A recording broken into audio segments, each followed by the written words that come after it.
Hello, hello. How is everybody this morning?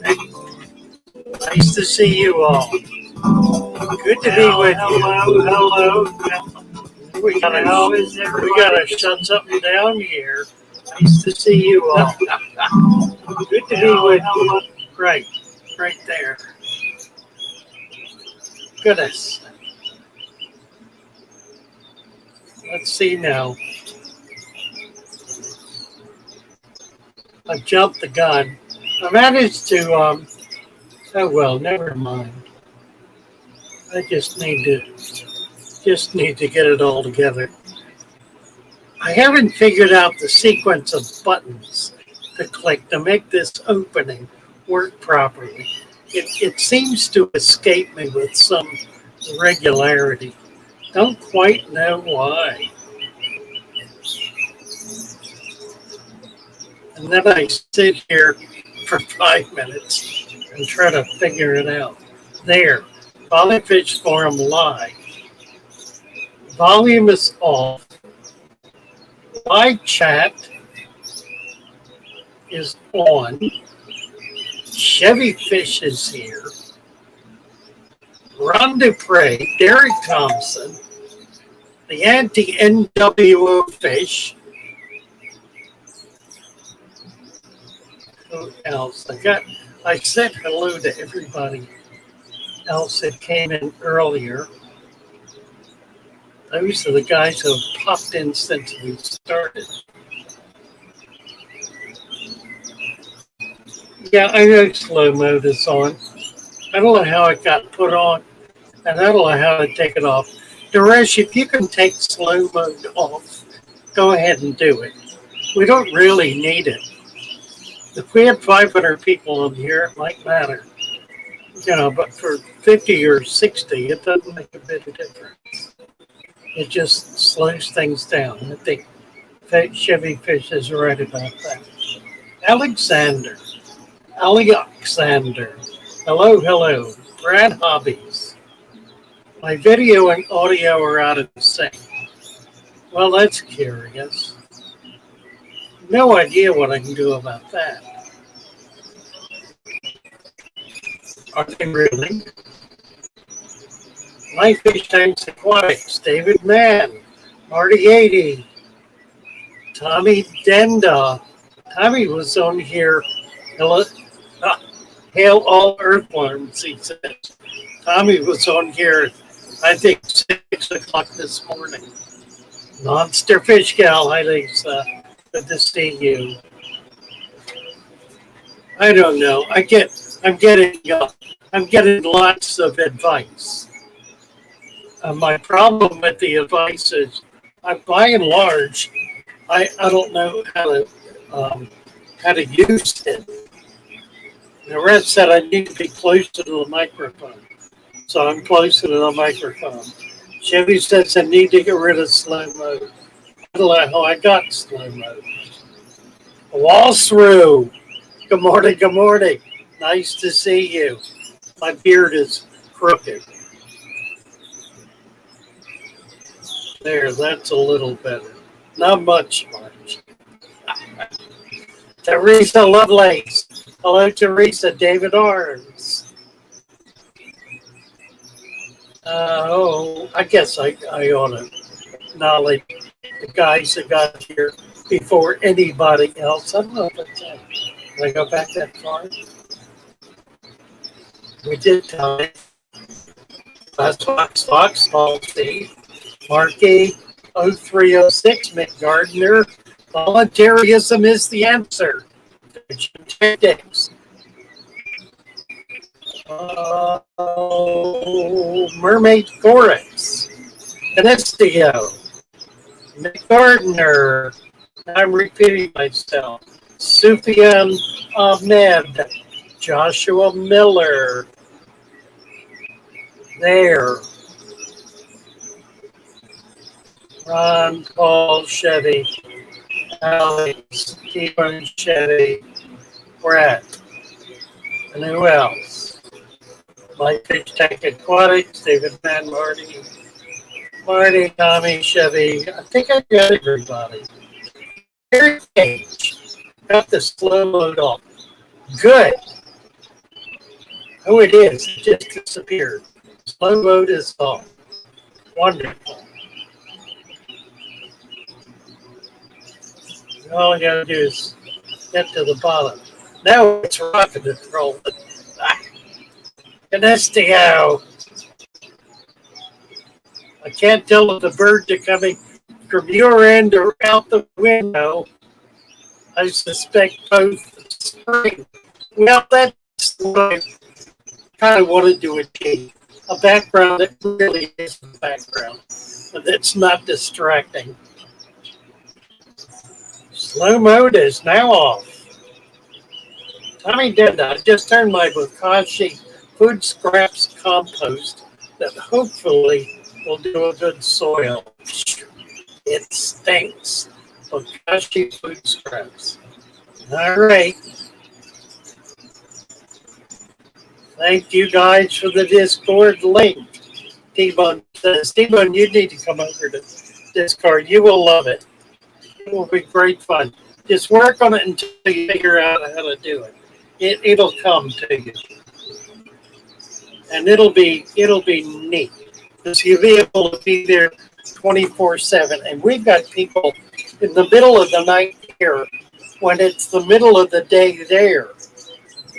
I mean, Naresh and Tisha, who are on two different ends of the earth, are in the 24/7 Discord chat at 3 o'clock in the morning my time.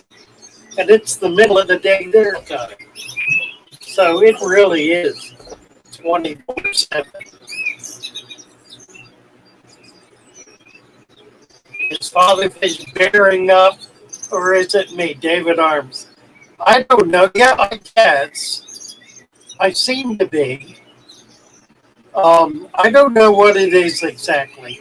I think I've decided just to, well, maybe like you said, bear it up. Just do it. Take some of the advice I'm giving all the time. Tonight, 5:30, I will be on with Beck Tech. Don't know if that's going to be a live stream or if they're simply going to be doing a video. I have no idea. But look for it at 5:30. It's not listed on his channel, so I don't know. Seems like a bad internet day, Walrus says. The anti-NWO fish said, had my dirty tank set up for 2 weeks. Have bubbles coming up from the substrate. Assuming that is normal. There's no smell and the bubbles are only a few an hour. Yes, it's perfectly normal. And David Arms says we're breaking up. And David Arms says breaking up. Oh, breaking up. Is Father Fish breaking up or is it me? Walrus says, yeah, seems like a bad internet thing. I don't know. We could reboot. Is it bad for everybody? If it is, I'll reboot. It'll take a minute to do it. I did not reboot my thingamabob. 34 degrees in Wyoming. Not here, babe. 39 watching. And I don't know how many. 21, 22 thumbs up. All right, so we're gonna ring the school bell. Come on in, students. Sign in at the door. Sign in at the door. Click the whatever it's called. You know the thing, right? Click the thumbs up. Come in and have a seat and join in the conversation.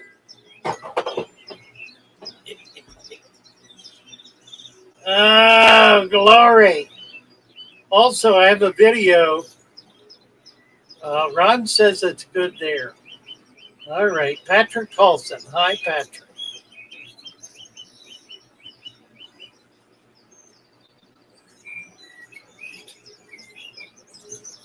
improving, anti-NWO says.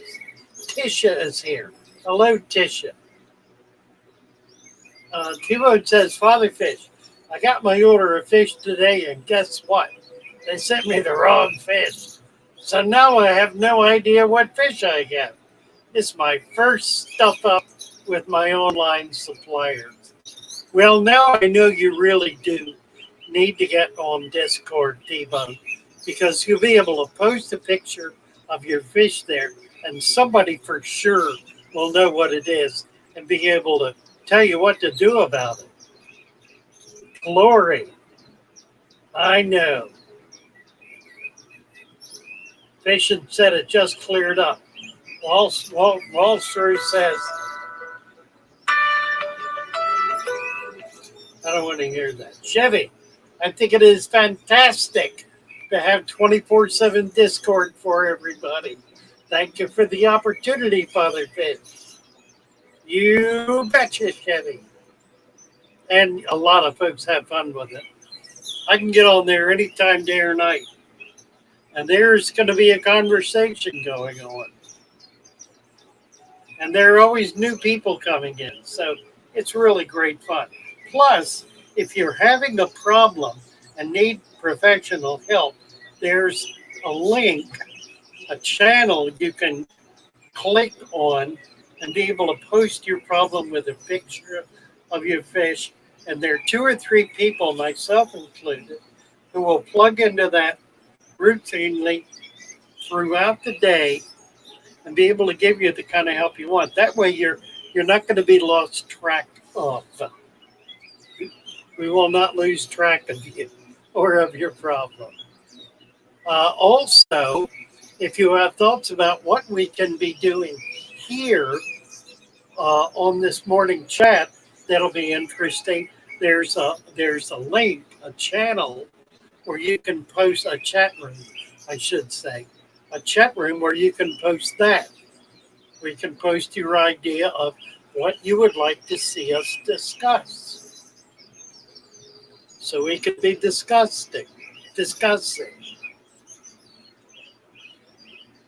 T-Bone. Anyway, get over there, T-Bone, and figure it out so we can help you figure out what kind of fish you've got. Watching an ad at Father Fish ad chats. Really? Huh. Well, that's interesting. Canistio. Trying to catch up with Why Not Wyoming. T-Bone's phone's playing up. Just try to get over to Discord, T-Bone. I have Discord on my phone. You can do that too. And it'll let you know whenever there's any kind of comment there. Emily Stevens. Hello, Emily. Nice to see you. Tam Shepard. Hi, Tam. David Arms, what is the best way to move tanks from one building to another? Carefully. You need to make an assessment as to whether you can carry the tank with the substrate in it or not. You want to reduce the water level down by at least 2/3. Keep an inch or 2 of water in if you can. You can leave the fish in it if it will not be a long time. And by long, I mean more than a few hours. If it's more than a few hours, you ought to take the fish out and put them in a separate container where they're not going to be overcrowded and hopefully will have some aeration in the water.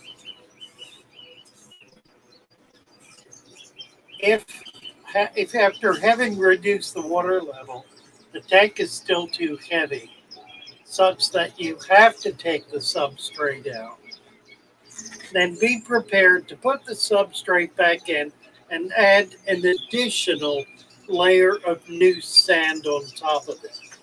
You might as well just mix it all up while you're at it. No sense in trying just to separate it. Just let it get all mixed up, take it all out, put it all back in, add another 2 inches of sand on top. It's going to be deeper than it was, but you don't have to put it all back in. You can put part of it back in and use the other part for another tank. Good morning, Tam Shepard, Emily, Tam, John Sua. Hello, John Sua. We're done live. I'd like to discuss the latest theories about time and space. The possibilities are quite enthralling. Funny you should mention this, we're done live.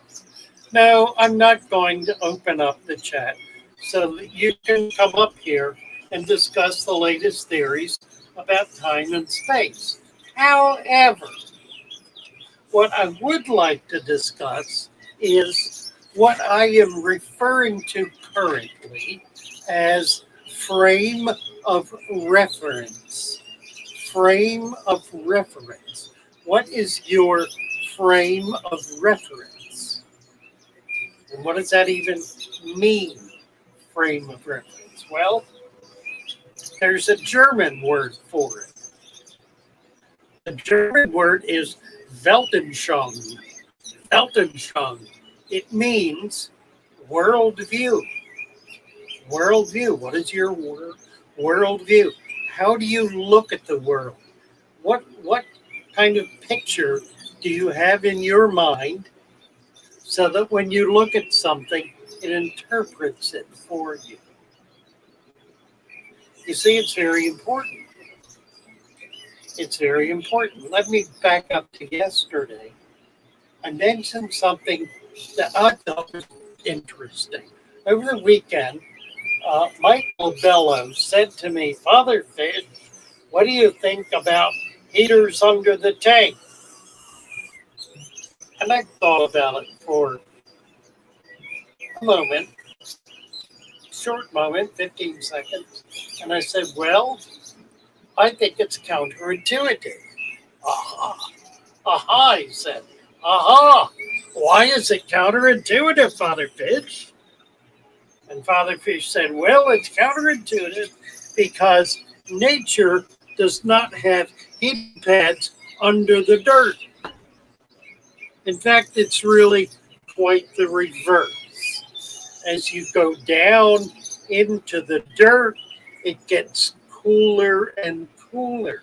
Even a few inches is cooler than it is at the surface. Now, there's a geothermal vent under you. That ain't going to be true. But how many places are there on the earth where there are geothermal vents? Not many, not many. You're in Florida. It gets really hot. But if you dig down in the dirt just a few inches, the dirt is cooler than the ambient air. So, what do I think of heaters under the tank? It's counterintuitive. That means it seems like a good idea, but it doesn't make sense given the way nature works. So what have I done there? I have a worldview.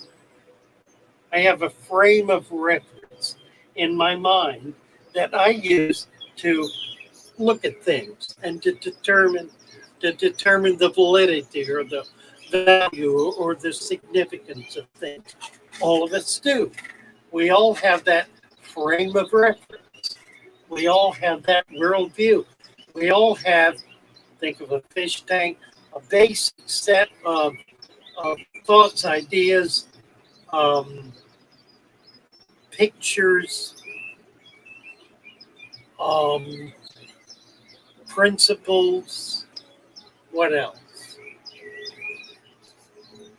Concepts that we use to determine how to do whatever it is we want to do. Now, here's the thing. For frame of reference for a fish tank is what somebody told you in a big box store. It has to have gravel. It has to have a filter. You have to have chlorine remover. You have to have this stuff to put in the water to make it healthy. It has to have plastic plants. It has to have gravel. Did I say gravel? It has to have gravel. If that's your frame of reference, then you're in trouble. You're in trouble. That's precisely why I did this little video 2 days ago about going out into nature and sitting down by a bubbling brook and just musing on it, looking at it. Try to get it into your brain. Try to get a sense of what's going on there. In other words, make that little piece of nature you're experiencing, make that come into and build into your frame of reference. So when you think about the water,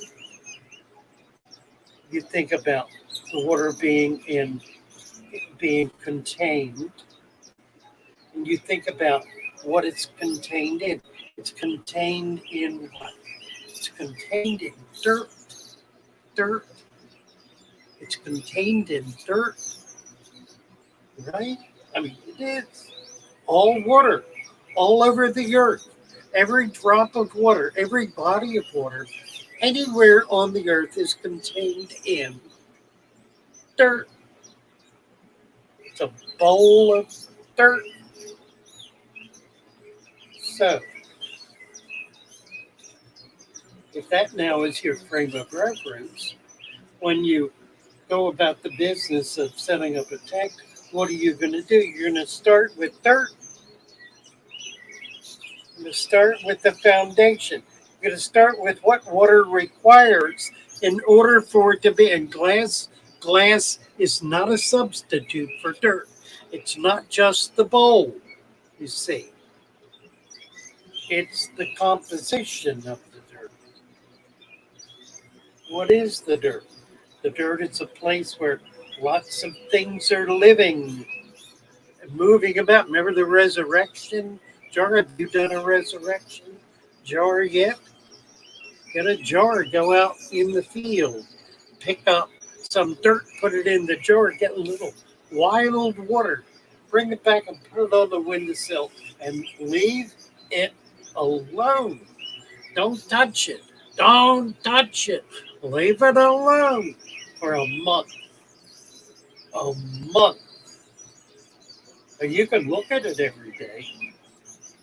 And what you will see is you will see what's really in there and what really grows and thrives in there. It's full of life, full of life, full of life. That dirt is not dead. It's not like stones. It's not like rock. It's alive. So that your tank, your aquarium, if it's going to house living creatures, its foundation absolutely must be alive. So you start with life. You start with the foundation of life. And what's the foundation of life? Dirt is the foundation of life. Let's go back to the chat here and see what we're missing. Emily has, only thing she has on her phone is Discord. Good girl, Emily. Okay, David is moving tanks. We did that. Walrus. I'm going to call you Walrus because it's better than Walsroo. Walrus. His name got changed to Walsroo because he mistyped it on a game and it couldn't change it. So it's now Walsroo. But I call him Walrus. Walrus. Discord chat is blowing up 24/7, really feeding my addiction. There are healthy addictions. There are indeed. D-Bone, Tam Shepard, we're deadline. We did your discussing time and space. Emily, Tam, John Stewart, Guppy Grass. Hey, Guppy Grass. Let's talk about time and space and the subnuclear level later for that. We're Dunlap. My fish are doing marvelous in Einstein's universe. You betcha, and he's got a link for it, no less. Euro dude still make me chuckle. Who came up with that? What are we talking about? Mariana's Trench has some nice thermal vents. It does. Canisteo, that was word. If I'm not so cramped in my space, I can move about more freely and not creep through the cracks. I feel the same way. And Emily says Euro Dudes is in the house. Hi, Sookie Smith. Sookie is now blue. Sookie's been active on Discord and loving it. We love having you there, Sookie. Oh, Canisteo. We're done life. I struggle with time and space all the time.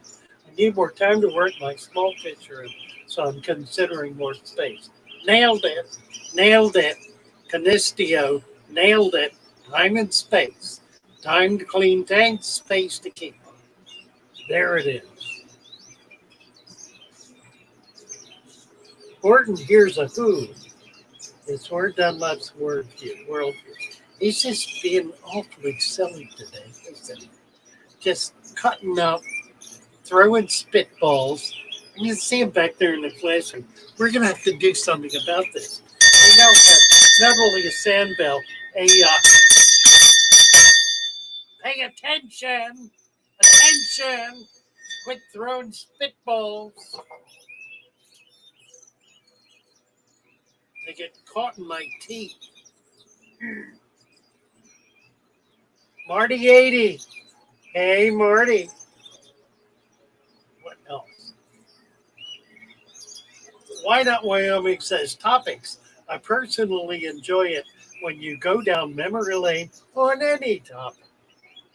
You detail enough to put me in the moment. That's delightful. I like to do that. I don't always have a memory lane in my brain, but sometimes we land on one. We're Dunlop. The longer the tank, the greater the force on the tank. It's designed to be supportive. You risk some nasty. He's talking about moving tanks. You just need to be careful. If it's a big long tank, empty it. Empty it. If you can manage it with a substrate, you can do that, and it's fine. If you can't, don't strain yourself, and don't take the risk of damaging your tank. Go ahead and empty it. Refill it when you get to where you're going, maybe with a little less of the fill, and then cap it with new sand. If you cap with new sand, you're going to have the benefit of the substrate you have had, and you won't be creating a problem for your new water. Marty 80, is it true that female platies that have not gotten pregnant before to change their gender when a male is not present? And I'm going to go way out on a limb here and say, not on your life. Nope, yet, nada. Doesn't happen. Somebody's calling me. Could be good news. Shall we see? Father Fish. Hi, it's Lewis. Speaking. Hi, it's Carol over at Gulf Coast Medical Group in the radiology department. Right. Hi, Right.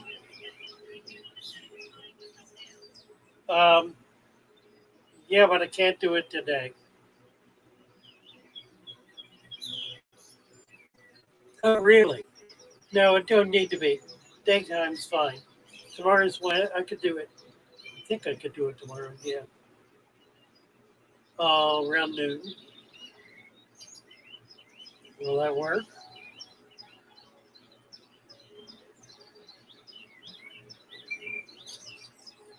11:30 is good.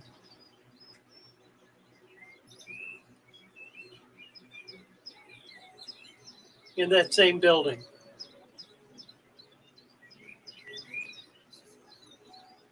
Yeah, he is. He's Venice Avenue. Urgent care where? Okay, got it. Okay, all right. 11:30. Okay. Chest X-ray. Just because I have a chest, he wants to X-ray. No, there's nothing wrong. No, Marty 80. No, I'm going to say no to that. Prove me wrong. What else? Anesthesia, was that a Freudian slip so we can be disgusting instead of disgusting? Well, I'll leave it to your imagination. All right, we're jumping down now. I've gone back as far as I care to go. We did that, we did that, we did that, we did that, we did that, we did that, we did that, we did that. The new time-space theory validates Einstein's old theories. Stephen Hawking was a poser. Oh well.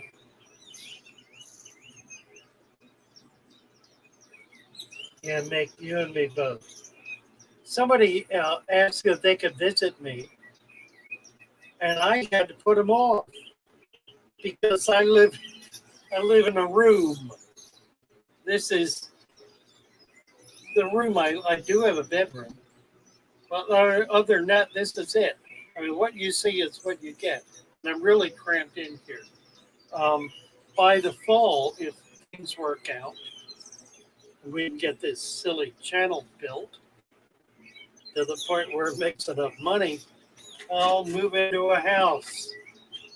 And then I'll have room to invite guests over and have tea parties or fish parties or something. Oh, cool. Roman Chirac. I found a dragon-flying nymph in my resurrection aquarium this morning. I think it's time to take the tank outside. Yeah, probably a good idea. That can happen because when they're born, they're very tiny and you don't see them. And they're eating microscopic stuff, all those little paramecium and whatnot. But they do get big enough to eat a fish and big enough to become a dragonfly. Now, if they come out as a dragonfly and are flying around, they're not going to cause any damage unless there's another dragonfly of the opposite gender in the same environment and they get together and make friends and start laying eggs. Then you got a problem.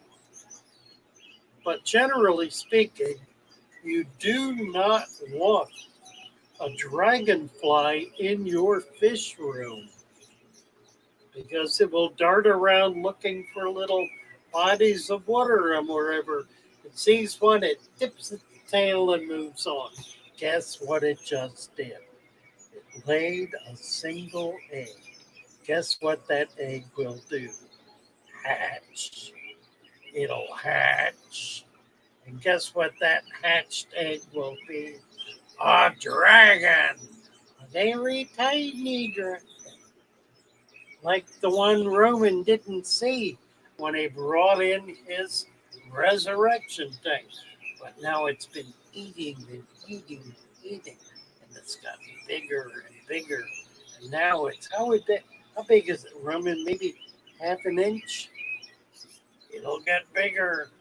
It'll get an inch, and it'll get voracious, and it will go after your little fish, gobble them up, and then it'll come up and break open and become a dragonfly, and it'll fly around.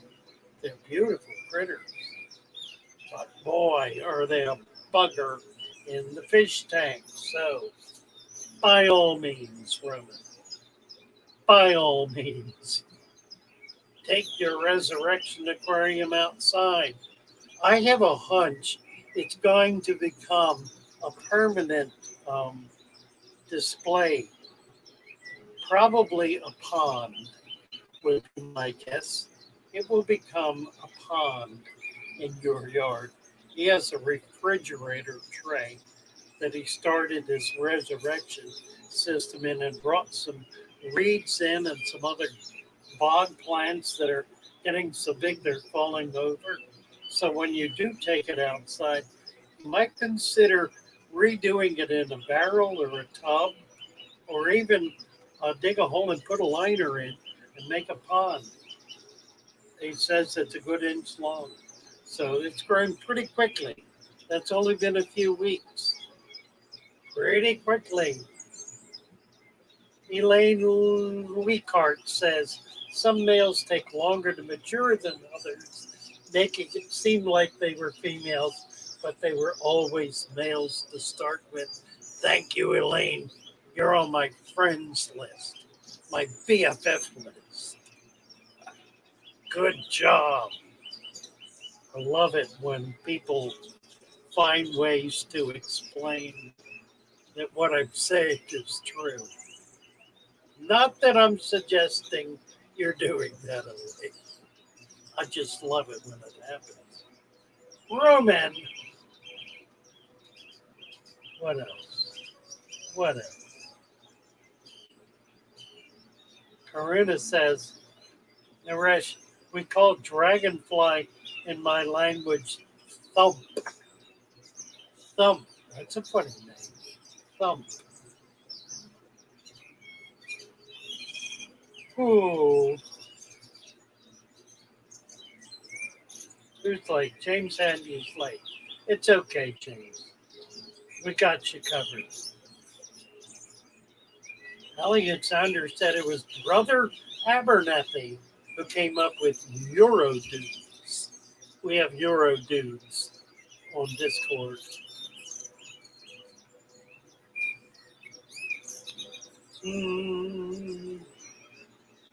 Okay. Sakomokos. Have you ever had any problems with plant roots growing into the silicone and causing leaks? No, I never have. Curious,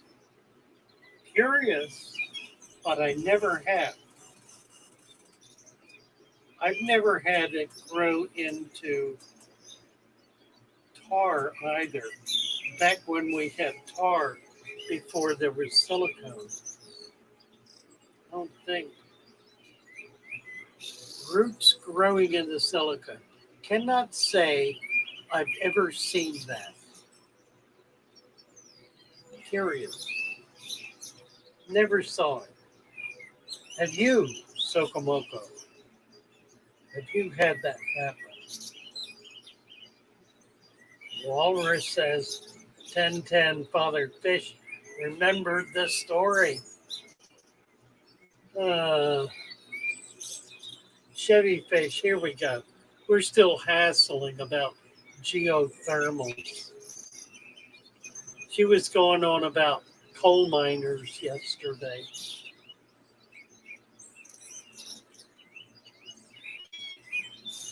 Chevy's the exception to the rule.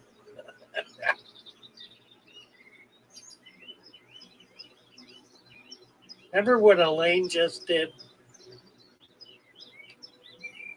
Explain how what I was saying is true. Well, Chevy does the same thing, only in an opposite way.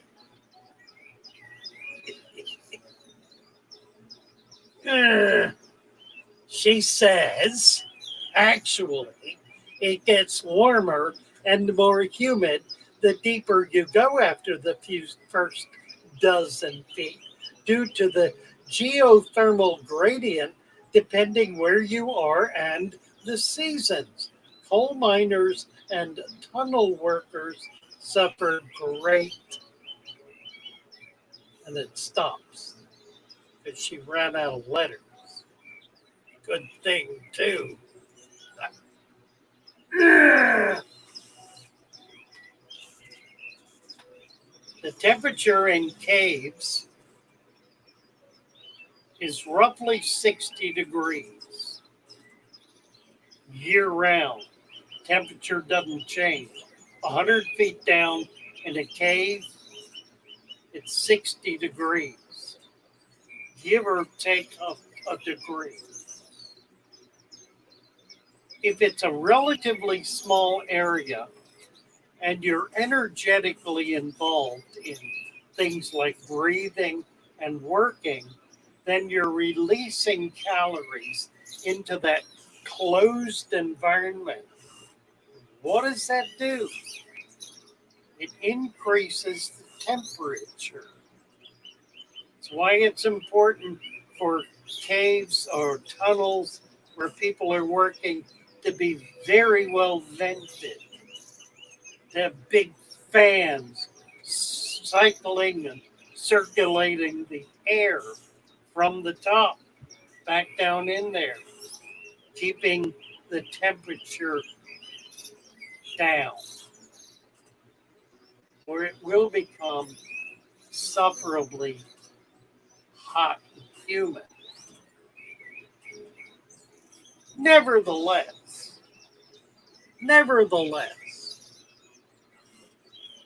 we're not talking about 200 feet. We're talking about 6 inches, 12 inches tops. When you go down in the ground, you dig off that top layer, the temperature is lower 6 inches down than it is at the surface. It just is because the sun's not penetrating. So it's not building up that heat. So the notion that heating pad under attack is somehow a good thing is, as I said, counterintuitive because it's not the experience that substrate that soil has in nature. Soil is not kept warmer than the ambient temperature. It's kept cooler than the ambient temperature. So you want the temperature, the heater in the water and not in the dirt. You want the dirt to be able to be a little bit cooler than the temperature of the water. Now in a tank, there's not to be a discernible gradient. It's too small a unit to be able to manage it. Plus the fact that the tank is sitting in an ambient temperature environment in open air. So it becomes tricky to try to really achieve that.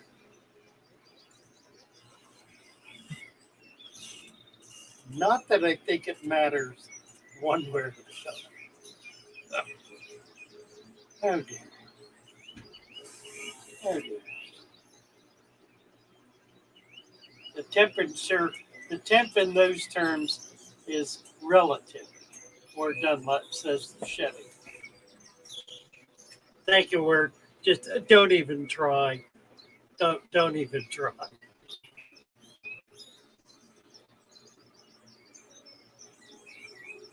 Yeah. She's going to get all upset now. Chevy, I love you, and I'm not getting on your case at all. I know you're absolutely right. I just find it amusing. Oh, dear. Okay. Anything above the frost line is colder, Chevy Fish says.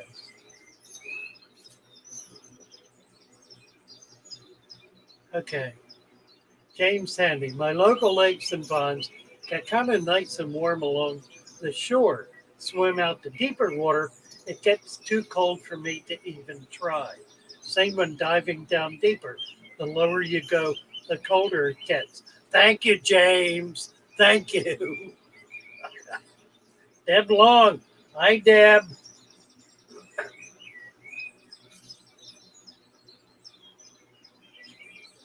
Oh, my.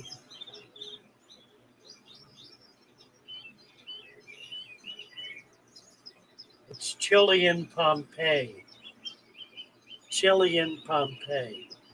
I dare say it is.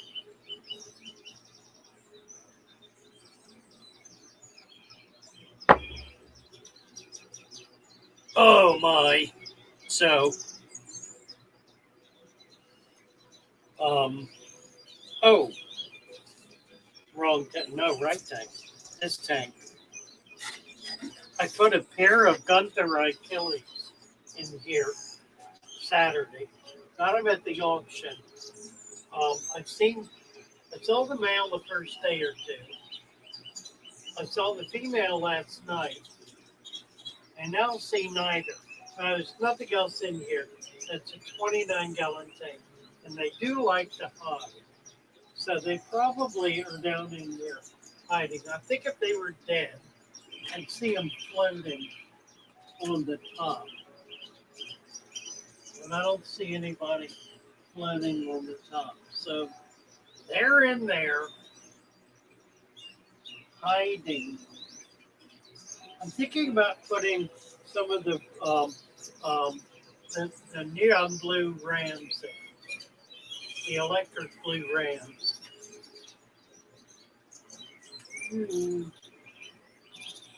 I think if I do, it probably will cause the Gunther to come out and be more active. So I probably will do that. I'll start with a pair, with 2 or 3, and see how it goes. I don't want the Gunther killing them. So if it's going to be open warfare, then I'll have to make a change. That I don't even. I'm guessing they're in there. I think we'll do that. I think we'll move a couple of blue rams. And I wonder if I can do that. Let's see. See if they're at the top. Where are they? See did you see this? Did you see this? This is so cool. This is a neon pathos. And it's got some dry, burned leaves on it. It was out in the sun getting way too much light. So it got a couple of leaves burned. Neon pathos. Isn't that gorgeous? We'll get that going. Let's see. They're moving. They're moving. Coming right to me. Let's see if we can do that. I have 4 in my net. So now what do we need to do? I need to move the pot back over here. I need to take the glass off. 4. All right, 4 it is. 1, 2, 3, 4. There they are.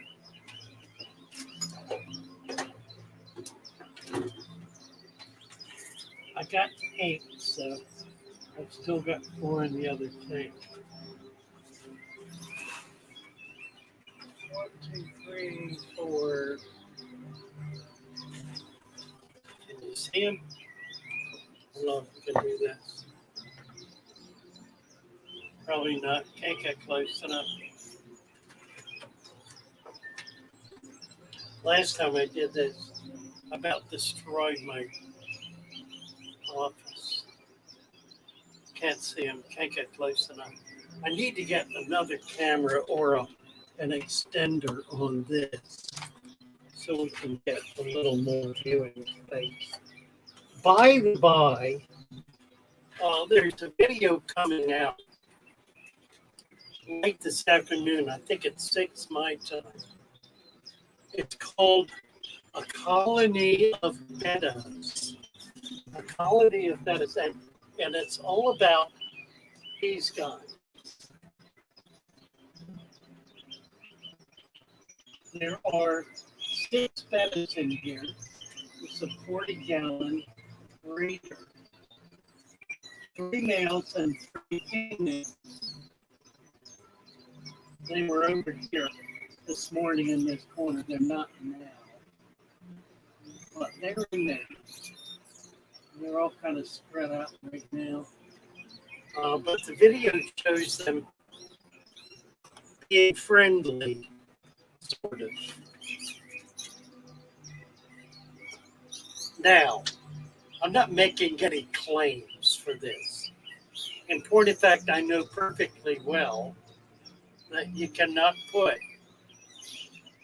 bettas together and expect anything other than mayhem and madness. However, there are conditions, circumstances, and conditions in which it's possible to achieve this. We're going to see how long we can achieve this. I don't know if it's going to go on indefinitely. It may or it may not. But for now, they're being rather peaceful. The females are keeping the interest of the males up sufficiently to keep the males from sparring. They'll flash and they'll show, but they're not fighting. Rather than fighting, they're chasing the girls.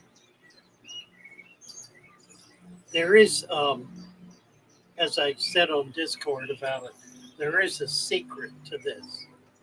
And I'm not prepared to discuss the secret yet, but I think it's coming out.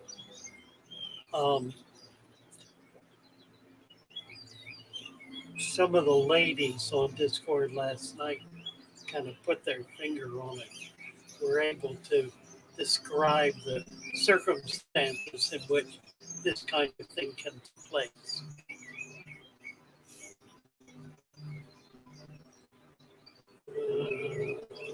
Detroit Shrimp and Aquatics here. Hello. Ricky Fish Later got a handsome white betta yesterday. An angel. She got an angel betta. The ivory bettas are stunning. I once sold bettas and I sold lots of them on Aquabit. I had a woman who lived up north of Tampa, hours away, who collected bettas, and she decided she wanted white bettas.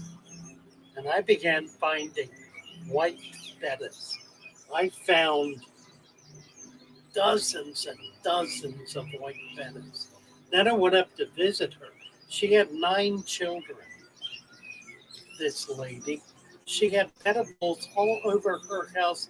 In every room there were betta bowls. And these children were models of gentle behavior. They didn't dare do anything to knock a betta bowl over. Their mother would have skinned them alive. Pet Tech is here. Goodness gracious.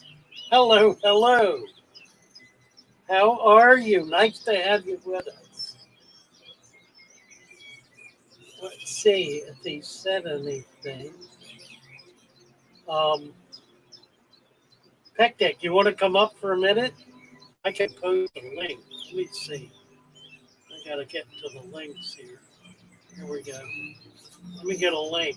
We're going to be together late this afternoon, and I'm glad you came up because I don't know quite how you want me to get to you, so perhaps we can resolve this while you're here. Sako Moko. I'm not sure if it's a certain type of hosta, but there's so many awesome looking hostas. I would dedicate a whole tank to autumn frost hostas, but I'm not sure if I had to ease them in immersed first? Likely, yes. Um, so goodness sakes.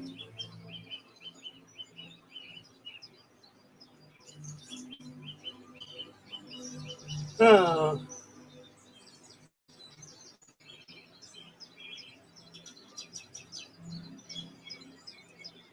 lost track now. Did I just turned back that blue.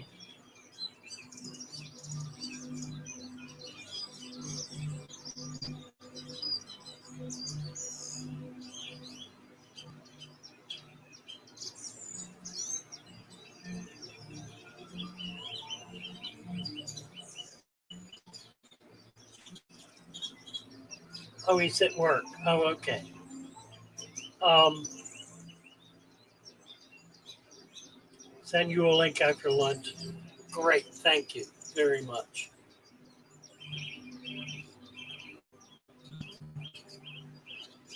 Uh, Walrus clicked the link by accident. Were you looking for tank discussions always? Nick is on his way to work.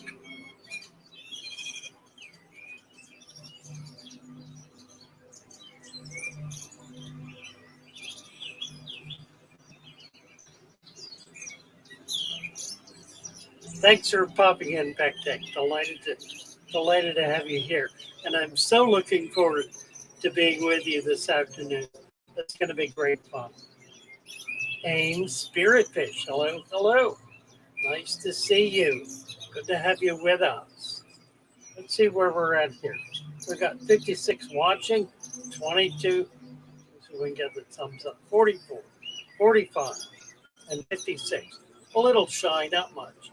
11 of you need to get down there and pop that thumbs button. Up or down doesn't matter.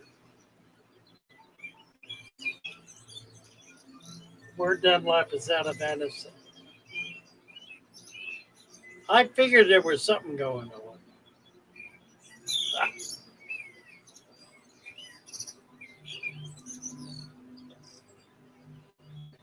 Yeah, I did post the link. If anyone would like to come up and show a tank or ask a question or make an observation, we don't do hangouts, but we certainly do topical stuff.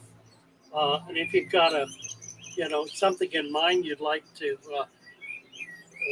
bring to everybody's attention, the link is up. I can post it again and yes, 102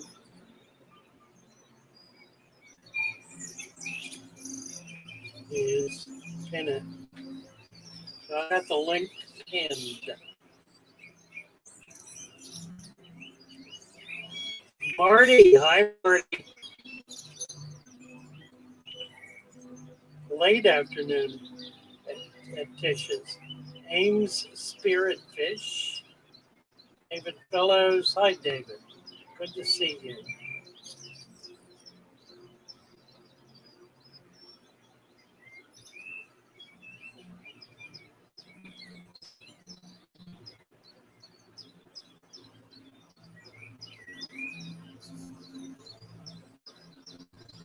We do. Cerulia. Who's that? Hi, Cerulia. Cerulia. Ames is saying, who is Cerulia? Did I miss somebody? Cerulia. Hello, there she is. Hi, Cerulia.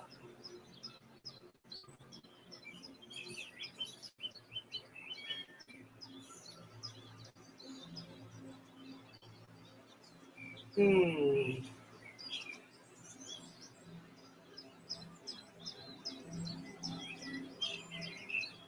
father fish system, method, whatever. Cerulia is new. Well, nice to see you. Good to have you here. You're not all that new. You got a wrench. You've been here at least once before because I didn't give you the wrench today. So welcome back.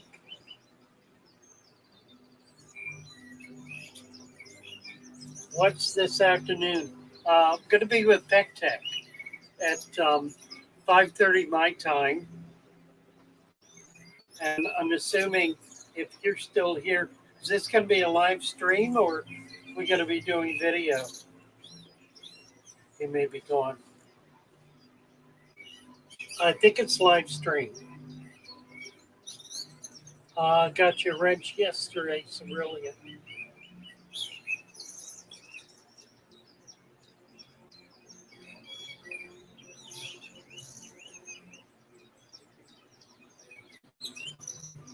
Why not Wyoming said he'll come up next time when it's warmer, I guess. He said it was 34 degrees there overnight in Wyoming. Whoosh, little chill.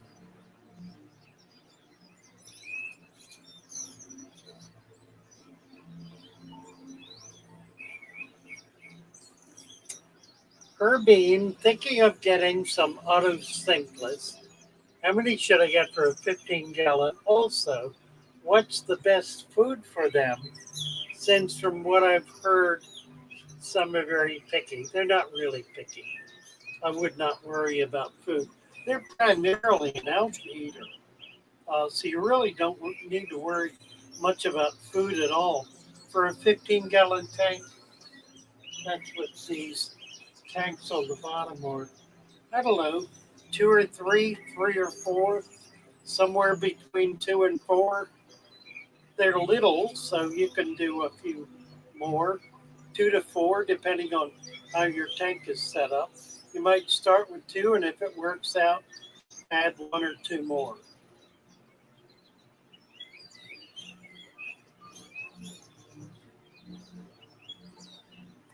So really in Tennessee, but originally from St. Pete. Originally from Maryland, been in Kentucky, Massachusetts, lived in New Hampshire, and Florida. Yeah, PECTEX content's usually pre-recorded and edited, so it'll be out in a few weeks. Okay, so it's going to be a video, so that'll be exciting.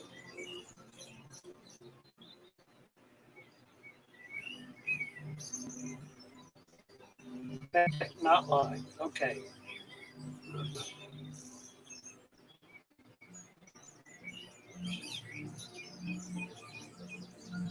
Allelopathy. Topic for discussion, allelopathy.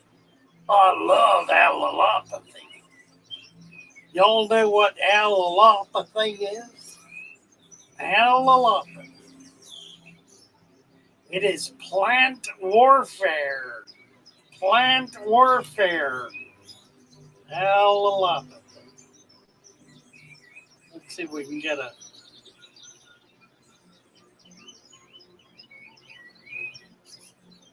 Here, let's do this.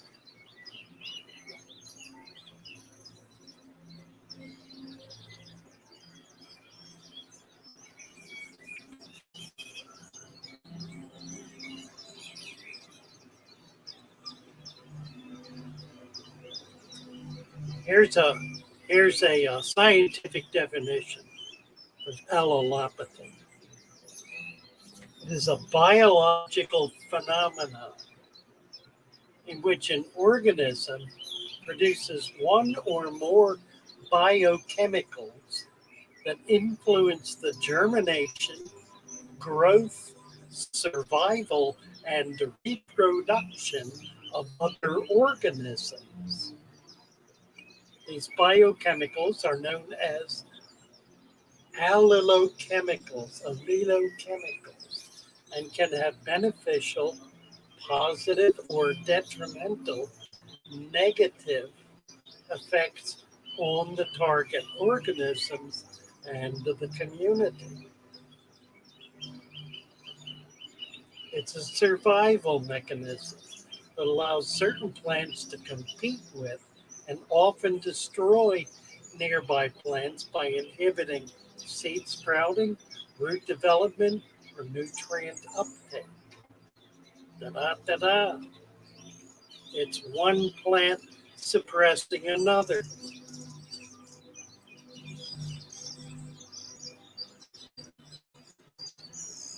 So,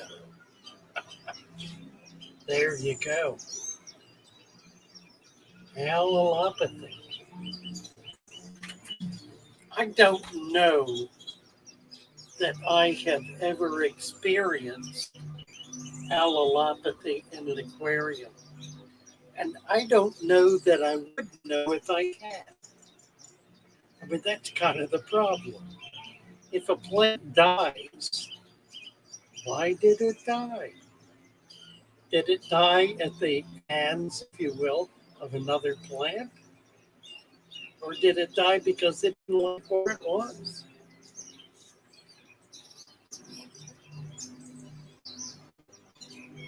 I'd be hard pressed to know. I guess if you repeated the experiment a number of times, you could make a determination just based on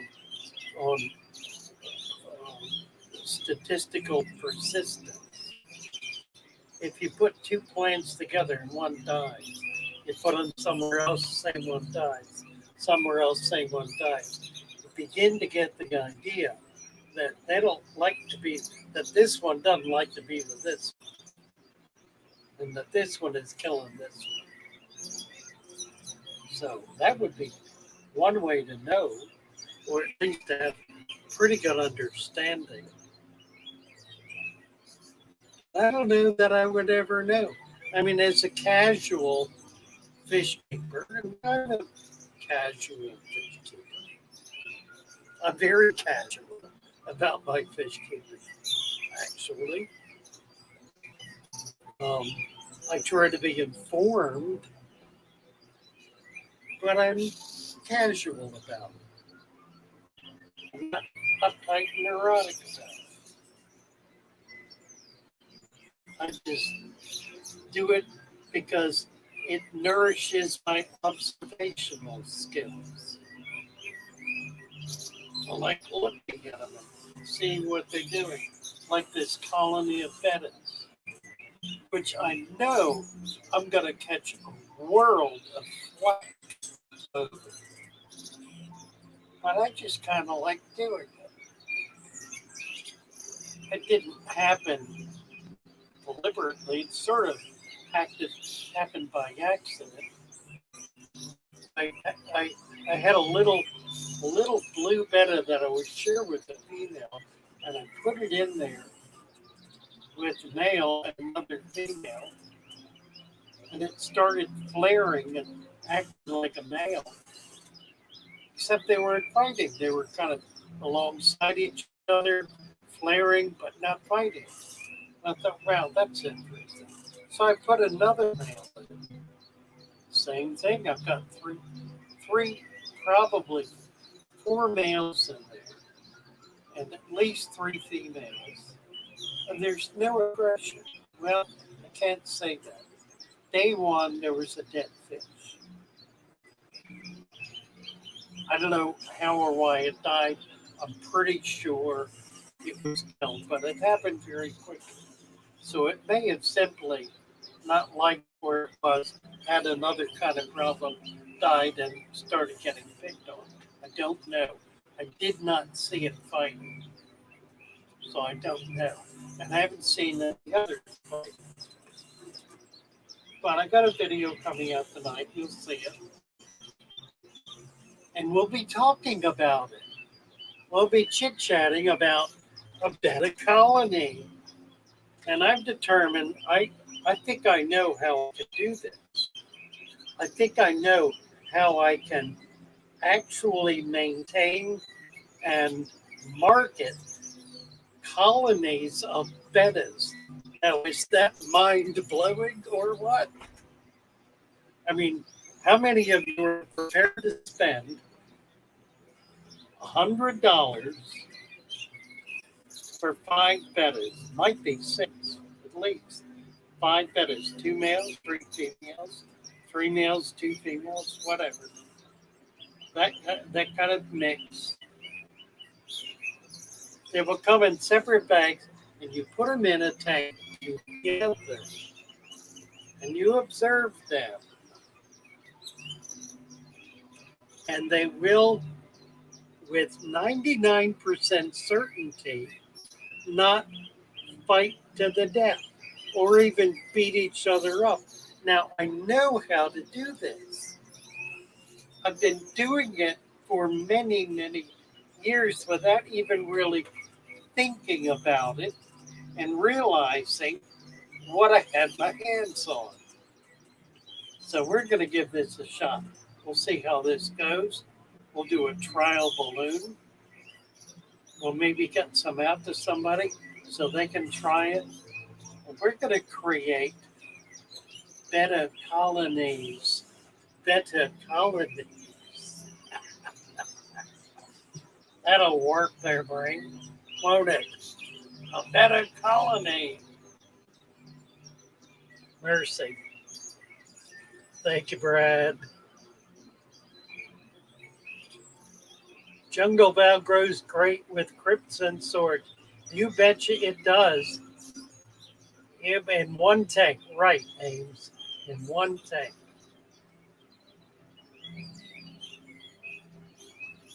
Sokomoko. That's why I love this hobby and never stop learning. I can't conclude anything about allelopathy, but if I see something, I file it away in the old noggin and see if any new info down the road helps add a piece to the puzzle. Absolutely. Absolutely. And you kind of do it intuitively.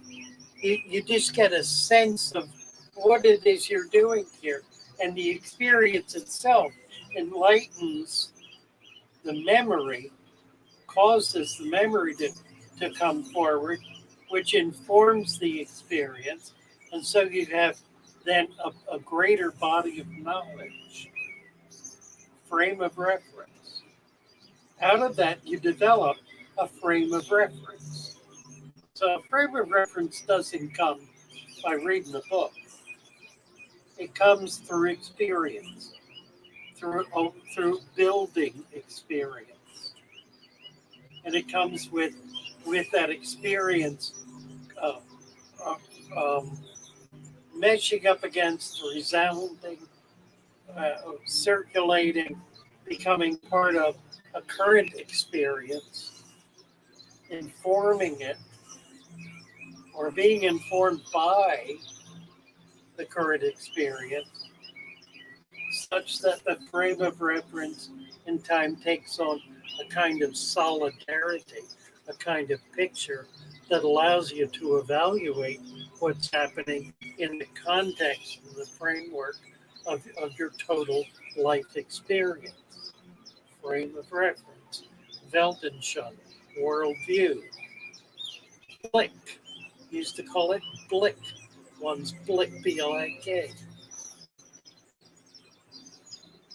From a theological standpoint, we can call it God consciousness, an awareness of the fundamentals of nature, of the operation of nature, the foundations of nature. That's what the learning process creates, is this sense of what's really going on, such that your current experience is informed by all of your previous experience that has built up a worldview, built up a frame of reference, built up a way of understanding, experiencing, and participating in your current environment that simply is homogeneous, that works together. It's a process of assimilating yourself into nature, if you will. Like, you get mystical about it, because it is mystical. I mean, how many of us really understand how the mind works? It's mystical.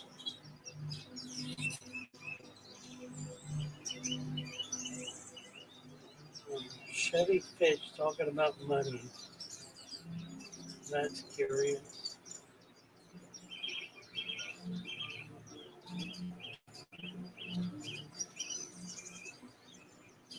All right, jumping down. Are you going to do a better tank experiment? I already am, and I've got a video coming out this evening. That's kind of the first shot out of the gun with it. Tools don't make us human, books do. Chimps and birds use tools, but neither has ever written or read a book. I know a lot of people never read a book.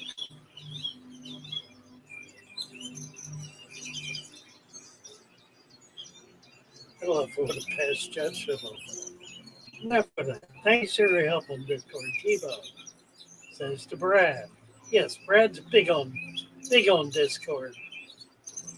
Big man on Discord. And I guess T-Bone's over there. That's exciting. That's going to be fun. The anti-NWO fish. Ideas for a species-only tank. 25-gallon thinking rainbow fish. 25 gallons. Well, you could do it. You're not going to get many in it. This is a 25 gallon. It's 2-foot tank. Sold us at $20.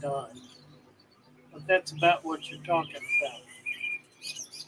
about. The rainbows are 3 to 4 inch fish. You can do it. You're not going to get more than half a dozen. I mean, that'd be okay. You can do it. It's not going to get too big for it. 2.5 feet. That's 30 inches.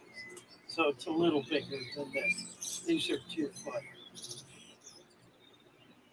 Hey, Danny. Nice to see you. Good to have you with us. Who was it? Was it Alex? Did a video on your fish room the last couple of days. Talking about your rare and exotics. Pretty cool. Pretty cool.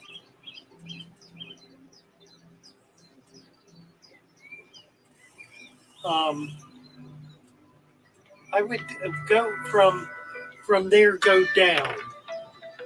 Eddie Wolf, Eddie NWO. From rainbow to smaller. Don't think bigger. Father Fish. Hello. I want to know.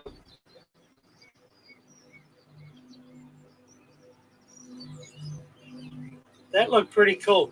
Did he only look at Kenny's fish, or did he look at yours as well? I hope he looked at yours as well. You got prettier ones. Kenny's are nice, but they're not near as pretty. Frugal is saying his budgies won't be quiet because of the bird sounds. They do talk to each other, don't they? They do indeed. Yes, they did upgrade. Wonderful. Alex, such a sweet man. I love him. Just a really delightful young scientist who's all about being scientific. And it's amazing, amazing. Guppy Grass Galore says, should I put my 30 count, 2-week-old guppies in my 20-gallon, or meaning with the 11 adults that are currently in a 10-gallon? Well, that's interesting. But his 30 babies or his 11 adults in his 20-gallon. Wow. Gee whiz. I don't know what to do. I don't know. If you put the babies in, they're going to grow real fast, and you're going to have lots of adults. I mean, that'll get them up big. The guppies, you've got 11 adults currently in the 10-gallon. They're not going to get any bigger. If they're in the 10, here we go, all right? Frame of reference. If they're in the 10-gallon and they're doing fine, and you got babies coming out, put the babies in the big tank and let them grow out. You're going to have lots more adults that way. So the 20-gallon needs to then be a grow out tank. And the 10-gallon is essentially a breeder tank. You're going to need more tanks, however, is the bottom line. Unless you got a source for all these guppies, because you're going to wind up with a lot more guppies than you have tank space for. But that's, I think, what I would do. I think I would put the babies in the big tank, leave the adults where they are, let them continue doing what they're doing because it's obviously working, and then use that big tank to put all the new babies as they come along into there to use it as a grow out tank. Before long, you'll have 100 fish in there. And then you'll wonder why you ever took Father Fish's advice, if indeed you do. We'll see. Guppy grass, nice.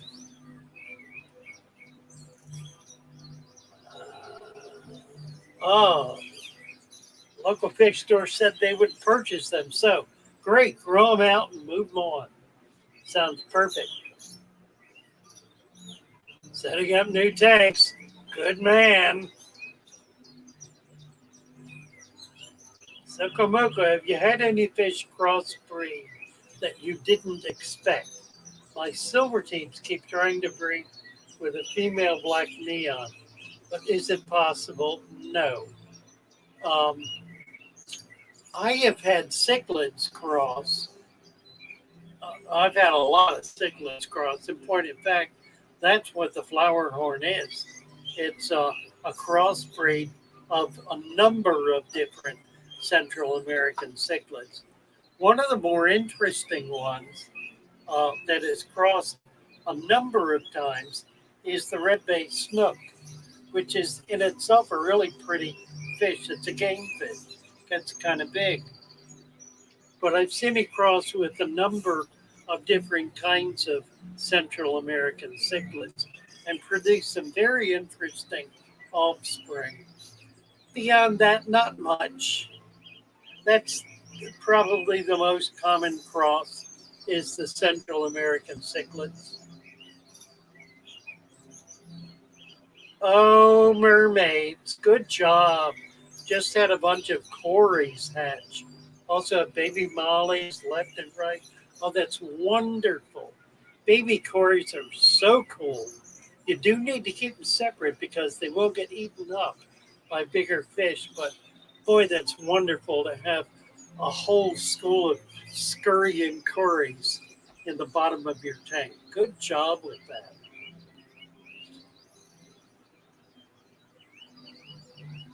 Word Dunlap, I can't call direct correctly. I keep the guppies that are anomalies, the genetic outliers. Well, then that is what you are calling for. So you're calling for anomalies, which is its own kind of breeding program. Are you then crossing those anomalies, bringing them together, or are you simply using them as a, what shall we call it?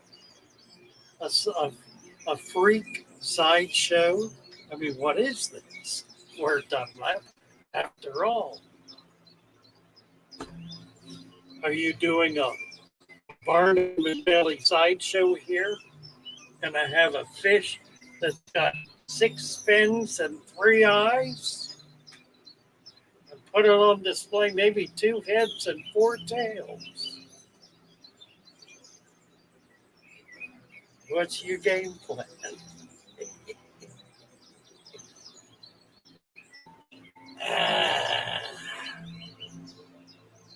Laser babies, oh boy. You get them going voluntarism and you'll have something. I've got a bunch of friends who do Cory, and that's one that they all have trouble with. Nobody's quite been able to figure out how to get the laser quarries to spawn. It's probably got to do with temperature. Most such things do, but it could have to do with pH as well. Patio Patio 06. My phone died, so I'm using my partner's phone. Patio 06. Well, welcome, Patio 06. Um,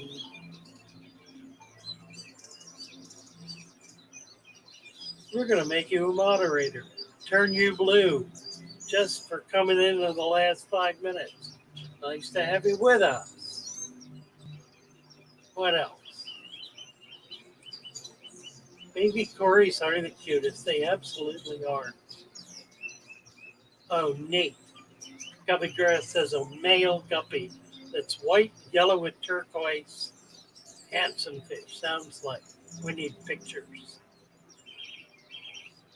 Sideshow guppies have fertility problems. Well, there you go.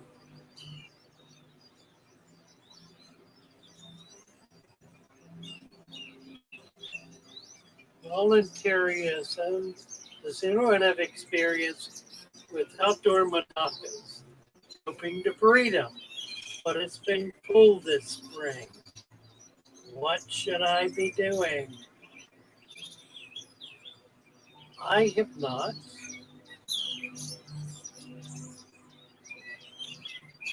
But maybe somebody else has.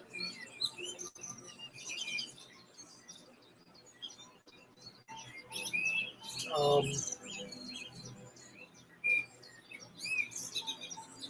what kind do you have? Do you know?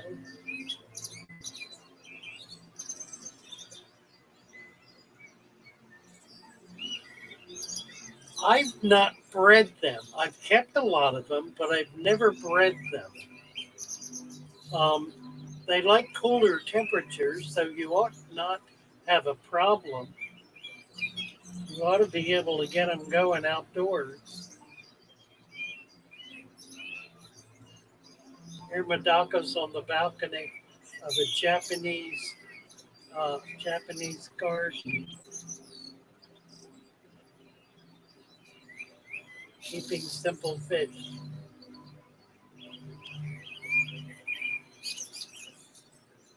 Herbie and baby fleckos are cuter. Oh, I don't know. I think baby Corys are cute. Um, I would just let them go, volunteerism.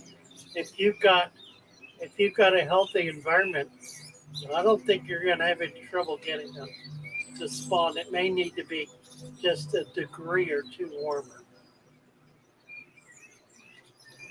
Jay Blomquist, hello, hello.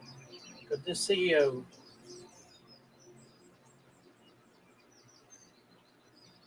James says he's a freak sideshow all by himself. Aren't we all?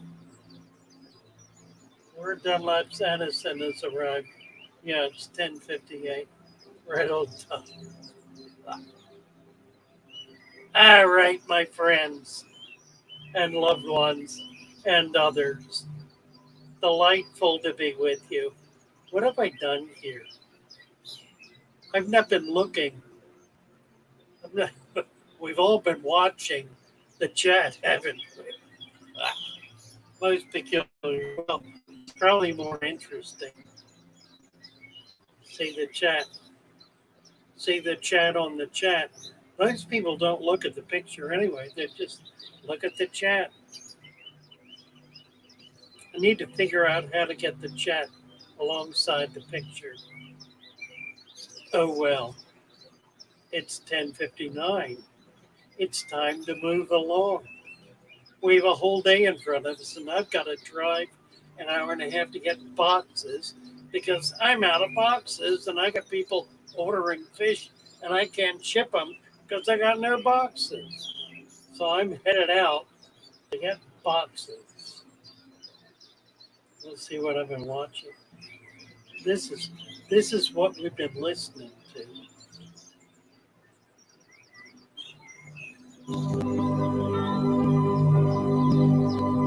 That and this.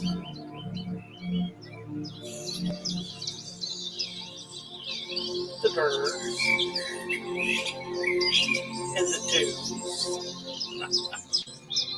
So we'll just kind of fade out with that freaky fish later. Hello, hello. Nice to see you. God bless you all.